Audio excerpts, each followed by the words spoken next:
Es Slam Dunk, más gótico que Crepúsculo.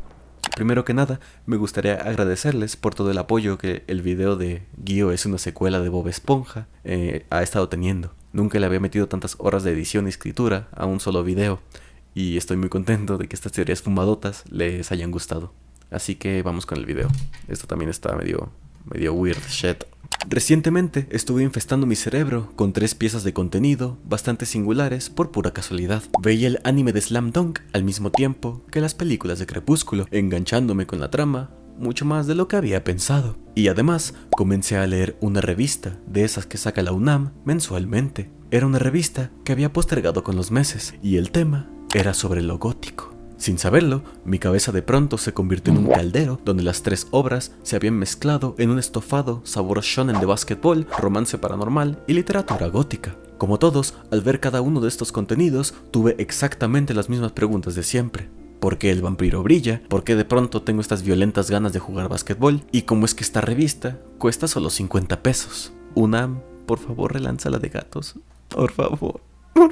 Y entonces, orgánicamente estas preguntas comenzaron a responderse entre sí como si estuvieran dialogando en mi cabeza. Una pregunta que me surgía en Crepúsculo se contestaba en la revista. Un argumento de la revista me recordaba a Slam Dunk, y Slam Dunk se comenzaba a parecer más a un thriller gótico de lo que hubiera imaginado. Solo hacía falta ponerle un poco de empeño y juntar todas. Y quién sabe, quizás encontraba un análisis tan sólido como el de Bob Esponja, que por cierto ya se viene otro con Uzumaki así. Y cuando lo terminé, me di cuenta de que se había logrado. Este monstruo de Frankenstein había cobrado vida. Para empezar, Slam Dunk es una historia de los 90s sobre básquetbol, escrita e ilustrada por Takehiko Inoue. Esta obra relata la travesía de unos estudiantes de la preparatoria Tohoku para clasificar en el torneo nacional. Tal objetivo ha sido el sueño de los estudiantes de tercer grado desde que entraron al equipo, pero por el bajo nivel que tenía su escuela, nunca habían llegado a clasificar. Las cosas entonces cambian con la llegada de 2 estudiantes de nuevo ingreso: Hanamichi, un pelirrojo sin conocimiento alguno sobre aquel deporte, y Rukawa, un apasionado del básquetbol y prodigio nato. El protagonista, Hanamichi Sakuragi, comienza en la trama como un joven violento con mucha facilidad para pelear, carismático y de pésimos dotes amorosos. De hecho, al principio del todo, se le ve siendo rechazado por 15ª vez. Casi un instante después, cae enamorada de una alumna que, como él, es de nuevo ingreso. Su nombre es Haruko, y tras ver su gran altura e increíble físico, lo incita a entrar al club de básquetbol. Haruko es un personaje secundario que no participa dentro del equipo, pero que es de suma importancia, pues resulta el ancla emocional de Hanamichi con el deporte y su obsesión por este. Ella es a quien busca impresionar con sus constantes mejoras a lo largo de la serie, y poco a poco comienza a encontrar una pasión genuina por crecer con su equipo y por sí mismo. También Haruko es clave en la dinámica de un triángulo amoroso, pues ella está perdidamente enamorada de Rukawa, el otro alumno de primer año. Él, a comparación de Sakuragi, tiene un don para el deporte. Su presencia impone y asusta a los rivales, encontrándolo como un monstruo en la cancha cuya superioridad asusta e impresiona por su tan corta edad. Rukawa deja en claro muy pronto en el anime que su presencia resulta un ideal entre los demás. Se trata de aquel a quien Hanamichi toma como su rival personal para su crecimiento como basquetbolista y como competencia amorosa en el corazón de Haruko. Ambos son polos opuestos.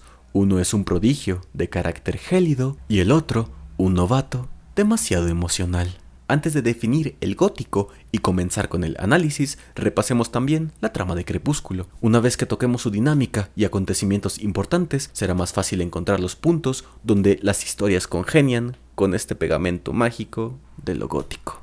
Esta saga es enormemente conocida. Aunque quizás no hayas leído los libros o visto las películas, seguro que todos conocen el argumento de la historia. Una adolescente llamada Bella Swan se muda a casa de sus padres en un pueblo en Washington llamado Forks. La idea de aquel súbito cambio en esa etapa de su juventud le hace pensar que terminará por aburrirse en un pueblo tan solitario y triste como ese.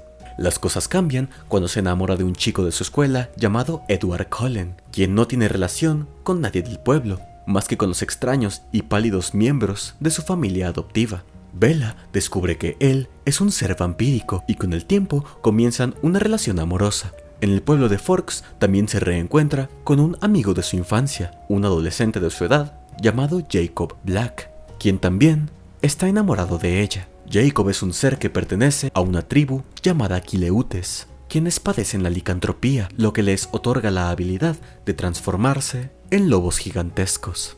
Aquí Bella, así como Haruko, sirve de eje central en el que orbitan los deseos de ambos personajes masculinos. Ella emplea el mismo papel, pero como protagonista. Por un lado, tiene al vampiro, quien se comporta de forma fría, es serio, delicado, refinado y de modismos elegantes, mientras que, por el otro lado, está el lobo, un personaje cálido, emocional, violento y salvaje.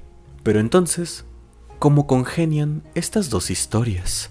Sin duda, ya notaron la dirección a la que giré el timón y no culparía a nadie de pensar que hay factores clave por lo que esta teoría podría resultar forzada. Cualquiera podría decir que tratar de encajar Slam Dunk en el género gótico podría parecer una empresa imposible. Su estética colorida, sus personajes vívidos, los escenarios abiertos y claros, su trama deportiva, etc., lo alejan de cualquier similitud que podría tener con el gótico. Crepúsculo, en cambio, podrá tener una trama más dedicada al romance que al terror, escenas poco grotescas o personajes muy bellos para ser abominables, pero tiene claramente una estética en cuanto a colores y escenografías que le enmarcan en un plano gótico perfectamente. Por lo tanto, eres un imbécil, gato gordo y tonto. Ay, mis queridos Velaswans. No hay por qué adelantarse. Primero, analicemos algo clave, y es ¿a qué nos referimos cuando hablamos de lo gótico? El género gótico, que nació en los siglos XVIII y XIX, entre las historias de Mary Shelley o Edgar Allan Poe, no es el mismo gótico del que se habla cuando se piensa en Lovecraft o en Junji Ito, o en El Faro, o en El Santo contra las mujeres vampiro. Esta referencia la saqué de la revista y me pareció muy buena. Hace poco me vi la piel y está buenarda. Me gustaría resumirla. Díganme qué opinan en los comments. ¿Qué es entonces el gótico? Primero, sería más fácil si desmontamos qué no es el gótico. No está suscrito a un género en exclusivo. Si bien mis adaptaciones favoritas de este estilo, así como las de muchos, se encuentran en los relatos que buscan infundir terror, no funciona únicamente ahí. Hay tipografías góticas, arquitecturas góticas, prendas góticas, góticas culón e incluso bandas góticas, que más que dar terror, resultan románticas o incluso paródicas.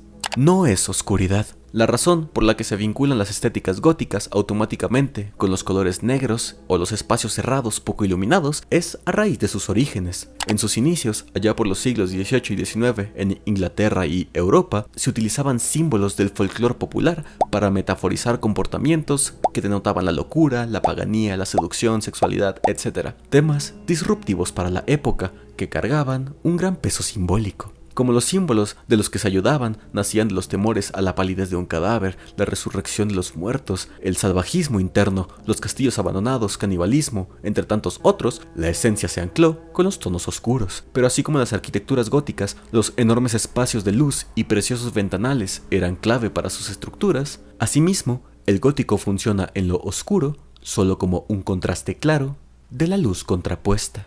Tampoco necesita de lo paranormal. El estilo gótico existe en una enorme variedad de formatos donde no hay ni el más mínimo rastro de vampiros, fantasmas, bla bla bla bla, justamente porque no los necesita. Una pieza magnífica que podría demostrar cómo existe este estilo sin necesidad de ello es Cumbres Borrascosas, que si bien apela a momentos donde los personajes se sienten acechados por apariciones fantasmales, pueden ser fácilmente descartados como síntomas de un delirio provocado por la obsesión o alucinaciones de mentes perturbadas. Así también pondría de ejemplo a El Faro, pero en El Faro recordé que explícitamente sale una sirena al final. De hecho, la sirena es como un ente que está acechando constantemente a los personajes, pero nunca me quedó muy claro si era real, ahora que lo pienso. No sé, si alguien sabe, pues dígame please.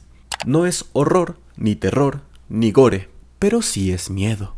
Muy bien, entonces, ¿qué es? Para definirlo, ayudándome de referencias aptas, citaré a una de las escritoras más importantes de terror contemporáneo, Mariana Enríquez, quien en su dossier llamado La potencia política del miedo responde a una pregunta sobre la existencia de lo gótico en una novela acerca de razas e incesto. Su respuesta fue que hay un terror en todas las purezas. Hay un terror a la mezcla que sí es muy importante en el gótico, en el que es central el miedo a un poder que ya no existe, así como ocurre en las tramas en abadías, cementerios, castillos, donde el poder en general está en retirada. El argumento se sostiene en pensar que el género proviene del miedo que generó la Revolución Francesa. Entonces el gótico tiene esto que es muy ambivalente. Hay una crítica al poder, pero también una fascinación en torno a él, que lo que quiere es básicamente impedir el ingreso del otro. Es un género profundamente contradictorio. En Slam Dunk,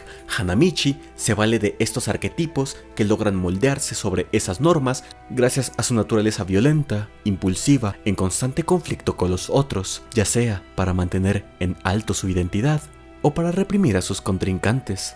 Esa personalidad resulta también el por qué es un personaje carismático y burlón que empuña la experiencia del miedo como afecto y efecto a la vez. Afecto y efecto a la vez, recuerden eso, es importante. Rukawa, por su parte, obtiene el mismo efecto gracias a la fortaleza de su personaje. Es un superdotado.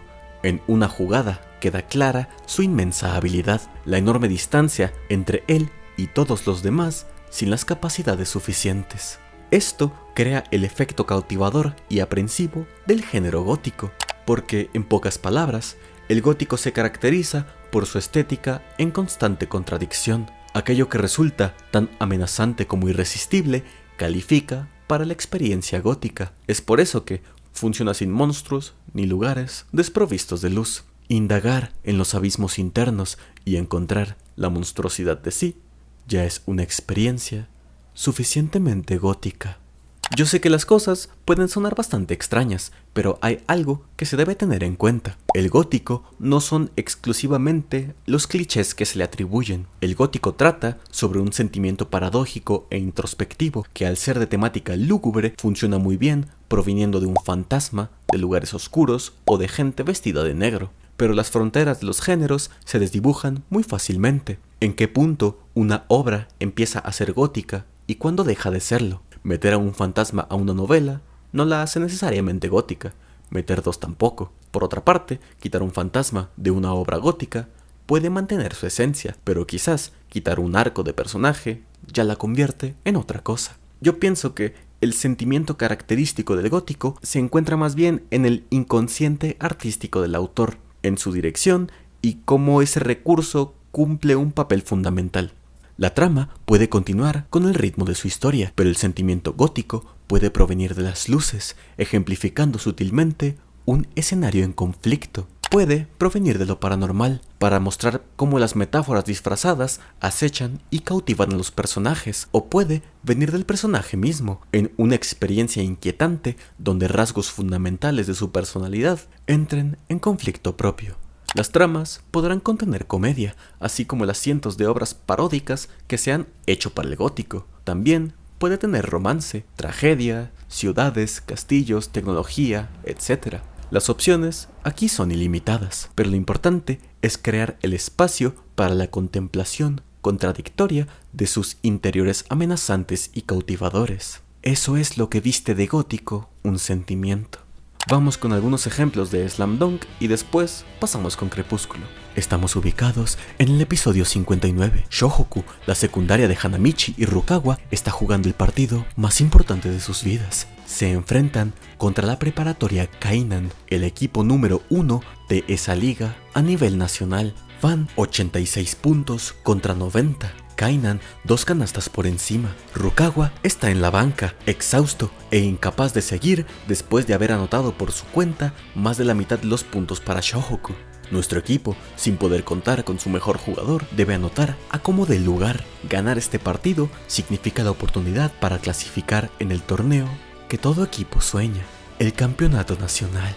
A 30 segundos de finalizar, Mitsui se hace con el balón y corre a crear una oportunidad para anotar. Se acerca al área chica y tira el balón hacia la canasta sin intención de anotar. La jugada pretende hacer que Akagi, el capitán del equipo, y Hanamichi dominen el rebote. El tiempo se hace lento y ambos buscan el más mínimo error en sus oponentes para ganar una posición ventajosa, pero tal cosa es inútil. La defensa de Uosomi y Maki es impecable, ni las fintas ni sus saltos serán suficientes. El balón rebota desde el aro y Uosomi lo alcanza primero. Él y su equipo celebran eufóricos. Al fin se harán con la victoria después de un partido tan difícil. De improviso llega Ryota, corriendo para recibir la caída del defensor. Antes de verlo llegar, golpea la bola desde abajo y la hace volar por los aires. Tras Uosomi está Hanamichi, quien al instante se alza cual monumento.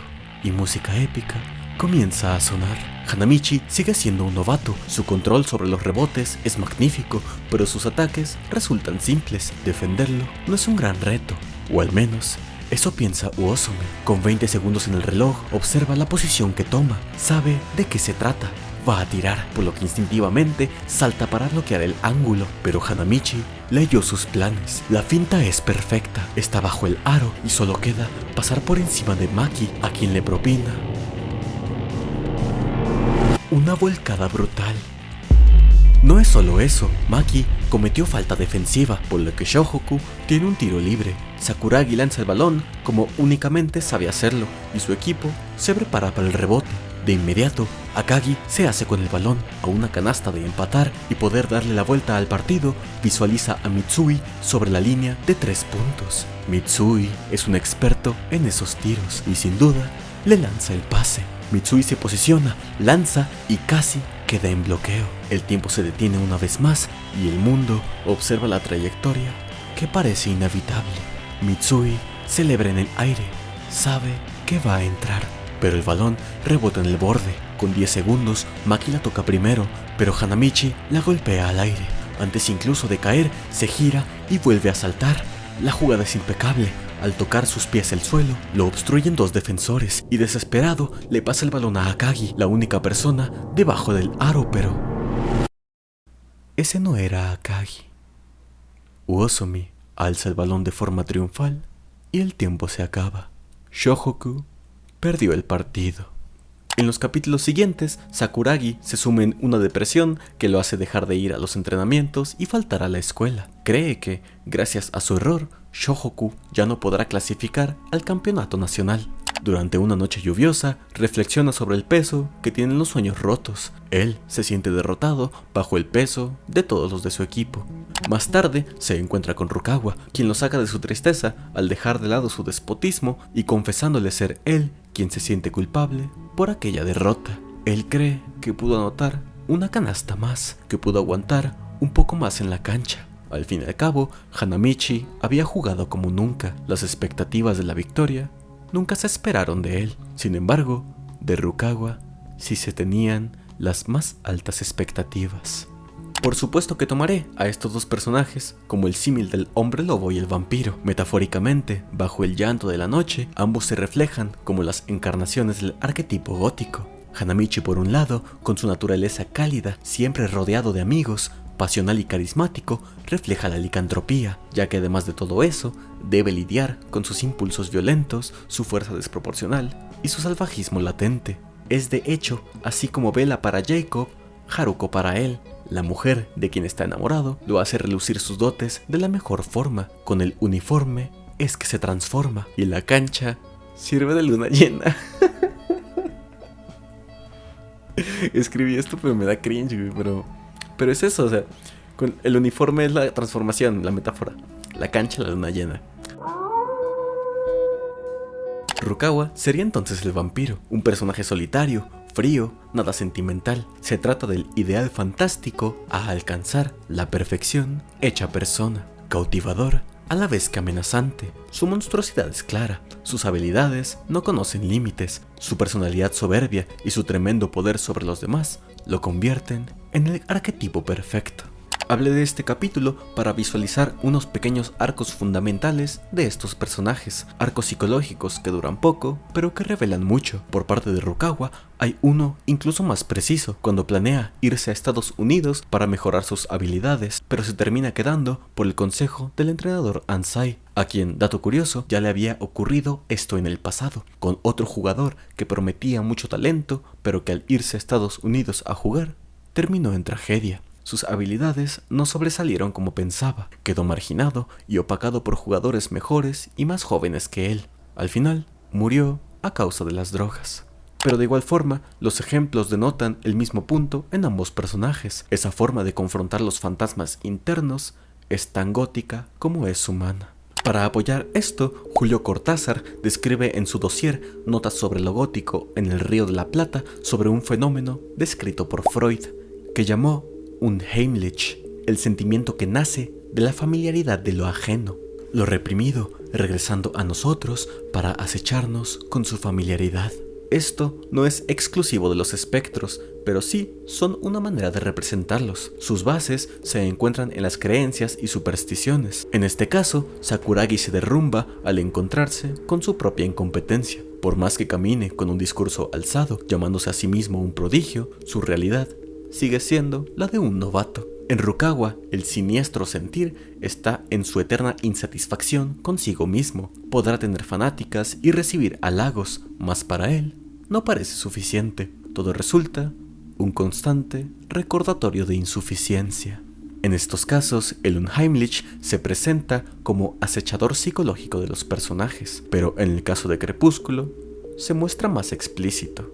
Ahora centrémonos en cuando Bella conoce a Edward y a Jacob. Lo Unheimlich se presenta en la saga de Crepúsculo en ambos personajes para la protagonista Bella. Primero, en Edward Cullen, al descubrirlo como algo más que un simple estudiante de preparatoria, y en Jacob, también al revelarse como algo más que su amigo de su infancia. Ambos albergaban un dote de anormalidad bajo su fachada de familiaridad, uno como amigo y otro como estudiante. Cosas que, por su cuenta, se toman bajo un velo de conocimiento al no pensar que nada malo podría salir de ahí. Y también recaen perfectamente en la definición de Mariana Enríquez, al ser dos personajes que la llenan de temor en un principio, pero cuya misma naturaleza se vuelve atractiva. Los datos mencionados anteriormente también brillan aquí como vampiro, pues las escenas no se dan en un ambiente gótico de manual, como sería un castillo oscuro o un cementerio, sino en una preparatoria y en un hogar lujoso contemporáneo. Y aquí yo tengo una teoría, y es que creo que no es casualidad que la historia de aires góticos contemporáneos se desenvuelva en sus inicios en personajes sobrenaturales con dinámicas estudiantiles, porque pensando en lo que se dijo también acerca de los lugares que portan la esencia gótica al ser recintos con poderes en retirada, como también lo fueron en su tiempo los castillos o como lo son los panteones, la escuela estadounidense por los años en los que se escribió la primera novela, encaja perfectamente como un lugar con poderes en retirada, que da cabida a imaginarse como un nuevo escenario gótico. Menos de una década antes del lanzamiento de Crepúsculo, 4 de los tiroteos escolares más conocidos en la actualidad tuvieron lugar, entre ellos Columbine, acontecimientos que cambiaron para siempre la percepción de seguridad que rodeaban estos espacios. Mariana Enríquez, por su parte, postula como profetizando un nuevo escenario gótico para el futuro, los centros comerciales abandonados, de los que al menos yo creo ya haber visto algunos atisbos de ello, como en el famoso video del gigante amable, o como en una forma más abstracta, los backrooms. A los que me encantaría dedicarle un video entero más adelante, pues lo considero uno de los monstruos contemporáneos que quedarán para la posteridad. La noción de tener un monstruo que no tenga forma física, sino que sea el mismo suelo por el que caminas, no es nueva. Ya se hizo en el pasado con las casas encantadas y también a gran escala, como en Uzumaki de Junji Ito, donde el pueblo entero se vuelve una amenaza latente, así como sus espirales. Volviendo a Crepúsculo, hay una escena que revela mucho más de lo que pensaba, que explica bastante del por qué creo que Crepúsculo no refleja el gótico como sí lo llegó a hacer Slam Dunk más de una vez, y es en el propio diálogo que tiene Edward con Bella. Cuando Bella descubre la naturaleza vampírica de Edward, ambos se encuentran adentrados en una neblinosa montaña. Bella le cuenta lo que sabe, y él se lo confirma poco a poco. Sus comportamientos como traídos de otra época, su pálida y fría piel, su velocidad, su fuerza, su edad. Edward le pregunta si es que le tiene miedo, a lo que ella contesta que no. Empeñado en hacerla ver que él es una criatura peligrosa de quien debería alejarse, la lleva con su supervelocidad hasta la cima del monte. Tras unos segundos, llegan a un estrecho espacio con vista a un rayo de sol, donde Edward le muestra la razón por la que él y su familia evitan la luz solar, algo que a él le resulta muy repulsivo, pues lo marca como el portador de la piel de un asesino, una piel que brilla como diamante con la luz, a lo que Bella contesta parecerle hermoso. Cuando salió esta película, se le hizo el mismo año una entrevista a la autora Stephanie Meyer, donde le preguntaron su inspiración para crear a su peculiar personaje de vampiro, a lo que respondió no haber realizado mucha investigación al respecto de los vampiros. La razón era que evitaba toda esa información con temor a encontrar cosas que contradijeran la visión que tenía. Ella nunca fue muy adepta al estilo gótico, pero al pensar en los vampiros llegó a una conclusión muy útil. A diferencia de otros monstruos tradicionalmente repulsivos, los vampiros poseen una naturaleza dual. Son aterradores y mortales, pero también son atractivos, jóvenes, poderosos, ricos, educados y refinados. Meyer, incluso sin quererlo, le dio a un fundamento clave en la construcción de un personaje gótico, que si bien puede resultar sencillo, gracias a la naturaleza característica que ya tienen los monstruos de la ficción en las tramas de romance, yo sí le doy un aplauso, pues logró hacerlo diferente, más a su estilo y saliendo de la caja típica del monstruo convencional. Sabiendo esto, es injusto querer juzgar a Crepúsculo con la vara con la que se miden las historias góticas. Crepúsculo nunca intentó ser una de ellas. El uso de los personajes de folclore monstruoso fue lo que la acercó a tal ámbito, pero en cuanto a una narrativa con aras góticas, se queda por detrás. No estoy diciendo que esto sea algo malo, creo que de hecho es lo que ha mantenido la saga tan memorable y a la vez diferente de las demás. El romance paranormal y el triángulo amoroso son la motivación principal de la obra, y aunque la primera está algo cringe, desarrolla estos aspectos relativamente bien. Ya hemos abordado las cuestiones del vampiro y el hombre lobo, con sus homónimos de ambas historias, pero por supuesto que falta hablar de un personaje fundamental para estas dos, Haruko y Bella, ambas como importantes catalizadoras de la historia. Haruko es quien descubre el potencial en la complexión física de Hanamichi y quien lo convence de unirse al equipo de baloncesto. A lo largo de la trama, actúa como su principal motivación, confidente y la mayor animadora de sus progresos en el deporte. Es el puente entre Hanamichi y el deporte y Hanamichi con Rukawa. Es también su apoyo emocional, pues a diferencia de otros personajes que se burlan de Sakuragi, ella sí cree en él, lo que es clave para que el protagonista desarrolle su pasión por el deporte. Y finalmente, también es el interés amoroso del protagonista. Es la razón principal por la que Hanamichi empieza a jugar, aunque los sentimientos de ella están dirigidos principalmente a Rukawa.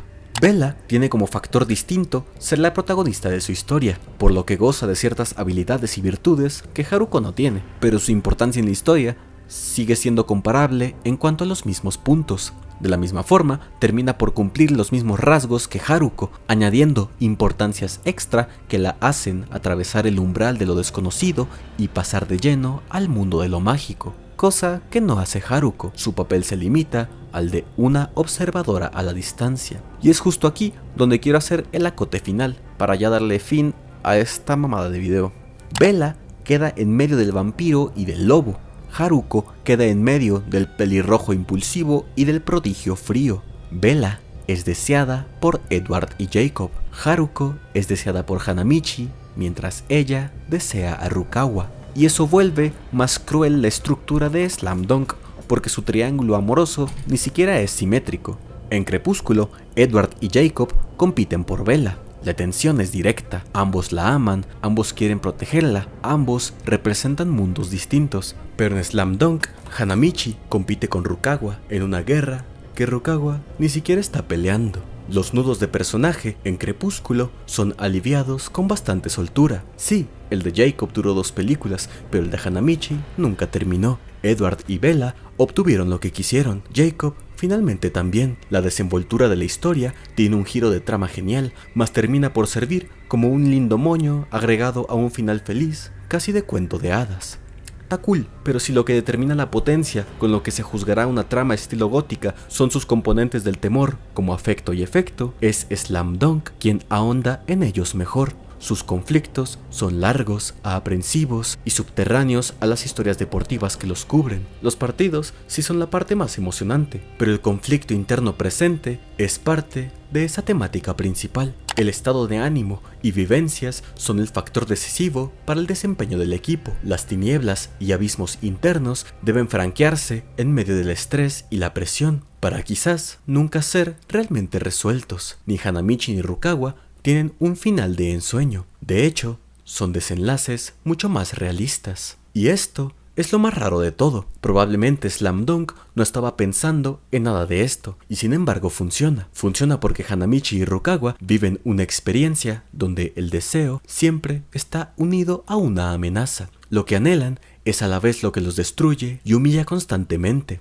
Hanamichi quiere entrar al mundo del básquetbol, pero ese mundo le demuestra su incompetencia. Rukawa quiere superar sus propios límites, pero su talento se vuelve una condena de insuficiencia. Y no debería sorprendernos tanto que Slam Dunk tenga estos vistazos de introspección tan bien ejecutados, casi como justificaciones psicológicas de envergadura gótica, una vez que recordamos que Takehiko Inoue hizo también Vagabond, una historia existencialista sobre el dominio de los impulsos, el orgullo y el alcance de la verdadera felicidad. Entonces, si volvemos a la definición, para mí lo hace mejor Slam Dunk, y si volvemos a los arquetipos también. Crepúsculo tiene al vampiro, al licántropo y a la protagonista. Slam Dunk no los tiene, pero los estructura. Edward es un vampiro porque la historia lo llama vampiro. Rukawa funciona como vampiro porque ocupa el lugar del ideal frío, bello, distante, peligroso, deseado e insuficiente. Jacob es licántropo porque la historia lo vuelve un lobo. Hanamichi funciona como licántropo porque su conflicto está en domesticar una fuerza corporal, pasional, violenta y desbordada. Crepúsculo usa el gótico como una transformación romántica. Slam Dunk lo usa como transformación psicológica. Crepúsculo entrama a sus personajes como la obsesión de los monstruos y su camino para alcanzar el amor. Y Slam Dunk es más una muestra de obsesión embestida con un sentimiento gótico. Encontrar el amor en un camino para el cual te debes transformar en monstruo. Como conclusión, vivan los dos y viva el gótico. Con esto no busco problematizar a Crepúsculo como si me hubiera molestado verla. Al contrario, me gustó mucho, tanto que para sacármela de la cabeza le tuve que hacer un video. Hubieron cosas que me dieron cringe, otras extrañas, otras que en verdad me enternecieron y otras que se quedaron como referencia permanente en mi baúl de referencias pop. Y también entiendo por qué Crepúsculo fue tan grande. Tiene una fantasía clarísima, tiene estética, tiene identidad, tiene memes, tiene personajes fáciles de reconocer, tiene momentos icónicos y tiene una fuerza cultural que no se puede negar. Este video no existe para decir que Crepúsculo es malo. Existe porque al verlo junto a Slam Dunk y leer sobre lo gótico, encontré algo que me pareció interesante. Crepúsculo es algo diferente, no está hecho para encajar en la definición de un gótico estricto, pero esa ni siquiera es la intención. Quizá es más como un romance paranormal, o un romance oscuro sobrenatural, o un gótico contemporáneo con fantasía / romance adolescente. Y eso está bien, Crepúsculo está mejor sin ser una obra de gótico estricto. Pero Slam Dunk, accidentalmente, tiene razones para pelearle en el terreno gótico porque trabaja mejor algunas de sus esencias: la contradicción, la amenaza del deseo, los poderes en retirada, el miedo a no pertenecer y el abismo interno de los personajes. Y bueno, mis estimados Bella Swans y Rukawas, pues que viva Crepúsculo, que viva Slam Dunk y viva el gótico que nos ha entregado muchas cosas de lo mejor que tenemos como cultura.